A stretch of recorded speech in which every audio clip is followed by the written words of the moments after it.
የአማራ ፋኖ ብሔራዊ ኃይል እያደረገ ያለውን ተጋድሎ አጠናክሮ ቀጥሏል። የቤተ አማራ ቀጠና ልዩ ዘማች አሃድ ኮማንዶዎች ራያ ቆቦ ተኩለሽ ዙሪያ አንድ ኮሎኔልን በማቁሰልም እንዲሁም ደግሞ በርካታ ዙፋን ጠባቂ ሰራዊቶችን በመደምሰስ በርካታ ድሎችን ተጎናጸፈ። ንጉስ ሚካኤል ኮር መብረቅ ክፍለ ጦር መካነ ሰላም ወረዳዬ ያገዘዙን ዙፋን ጠባቂ ጥምር ጦርን በመደምሰስና ስንቅና ንብረቱንም ማርከዋል ተባለ። ፋኖ በርካታ ተተኳሾችን መሳሪያዎችን በጠረፍ እያስገባ ነው ሲልም አብይ አህመድ ወቀሳ ስለማቅረቡ መረጃዎች ተሰምተዋል። አስገዳጅ የድጋፍ ሰልፍ በጎንደር ስለመጠራቱ መረጃዎችም ተሰምተዋል። የብአዴን ጎጀሌ ሙሉ ለሙሉም መደምሰሳችንን አጠናክረን እንቀጥላለን ብለዋል። የአማራ ፋኖ አንድነት በጎንደር የ7 ቀን ትንቅንቅ በእጃችንም ገብቷል። ሰላምና ጤና ይስጥልኝ የተከበራችሁና የተወደዳችሁ የሳሚ ዴይሊ የዩቲዩብ ቻናል አድማጭ ተመልካቾቻችን በመረጃ ሰዓት መደመጥ አለባቸው ያሰብኳቸውን ሰበር መረጃዎችን ታደምጣላችሁ። አብራችሁ ቆዩም። የአማራ ፋኖ ብሔራዊ ኃይል በወሎ ቀጠና ንጉስ ሚካኤል ኮር መብረቅ ክፍለ ጦርም መካነ ሰላም ወረዳ ላይ የአገዛዙን ዙፋን ጠባቂ ጥምር ጦርን በመደምሰስና ስንቅና ንብረቱንም በመማረክ ድልን እንደተጎናጸፉ ተሰምቷል። ንጉስ ሚካኤል ኮር መብረቅ ክፍለ ጦር የፋሽቱን አገዛዝ ዙፋን ጠባቂ ሰራዊት መካነ ሰላም ወረዳ ላይ በባታ ግንባር እሁድ ገበያ ትምህርት ቤትና ወልጭ የተባለ ቦታ ላይ ከትሞ ባለበት ጠዋት 3 ሰዓት በርካታ ኃይሉን በመደምሰስና ከብቶችን፣ ፍየሎችን፣ በጎችን ደግሞ ጤፍና ሌሎች የምግብ እህሎችን በመማረክ ነው ታላቅ ድልን የተጎናጸፈው። በዚህ በተጋድለው በርካታ የጥላት ኃይልም የተደመሰሰ ሲሆን ጥላት እግሬ አውጭኝ ብሎም ሲፈረጥጥ የሞቱ ጓዶችንም ጥሎ በመሄዱ መብረቆቹ 15 አስክሬን ህዝብን አስተባብረው ቀብረዋል።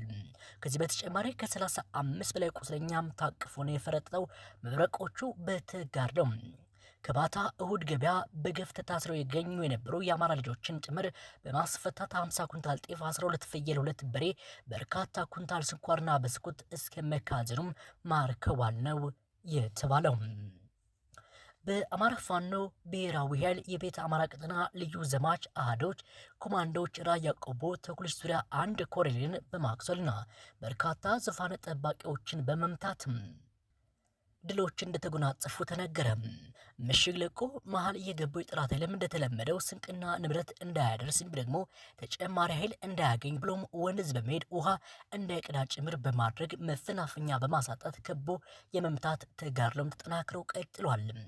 የቤት አማራዎች የልዩ ዘማች አናብስቶችም ትላንት ማለትም ግንቦት 26 ንጋት 1 ሰዓት ጀምሮ እስከ ምሽት ሰዓት በኋላ ከባድ ተጋድለው ከቆቦ ከተማ ተነስተው በርካታ እግረኛ ኃይሉንና በብረት ለበስ ዙ 23 አጅቦ በ3 አቅጣጫ ስንቅና ንብረት ሲያጓጉዝ የነበረው የጠላት ኃይል በግድብ በመቆራጫና በበልጠንዳ ለአንድ ጊዜ ስሙ ያልታወቀ ኮሎኔል በማቁሰል በርካታውን በመጨረሱ ተነግሯል። በዚህ ተጋድሎ በርካታ ዙፋን ጠባቂ ሰራዊት የተመታበት የጠላት ኃይልም ከቆቦ ከተማ አቅራቢያ ሆር ማት ወታደራዊ ካምፕ ላይ በተጠመደ መድፍ ከ20 ጊዜ በላይ ቅንቡላዎችን ወደ ንጹሃን መተኮሱም ተነግሯል። አስገዳጅ የድጋፍ ሰልፍ በጎንደር ተጠራ። የብልጽግና አገዛዝ ብልጽግና ኮሪደር ልማቱን ደግፎኝ ብሎ አስገዳጅ ሰልፍ በነገው ዕለት ማለትም በዕለተ ሐሙስ ቀን ግንቦት 28 ቀን 12 ሰዓት ላይ የጎንደር ከተማ ነዋሪዎች መስቀል አደባባይ ጠርቷል። ነጋዴ ማህበረሰቡ ሱቁን ዘግቶ እንዲቀላቀል ከፍቶ የተገኘ ሱቁን እናሽጋለን በማለት ትዕዛዝ ሰጠዋል ሲል ምንጮች ተናግሯል። ምንጮች አያይዘውም የኮሪደር ድጋፍ ማድረግ ሽፋን አድርገው ዶክተሮችን ለማውገዝም ሲሉ እንደ መረጃ ምንጮቻችን ያካፈሉን መረጃ አመላክቷል። የብአዴን ጎጀሌን ሙሉ ለሙሉ ከጎንደር ለማጽዳትም ሙሉ እርምጃ ያስፈልጋል ተብሏል። በአማራ ፋኖ ብሔራዊ ኃይል በጎንደር ቀጠና ስር አዲስ ተደራጀው ቴዎድሮስ 5ኛ ኮር በተመሰረተ 12 ሰዓታት ልዩነትም ውስጥ ድልን አስመዝግቧል።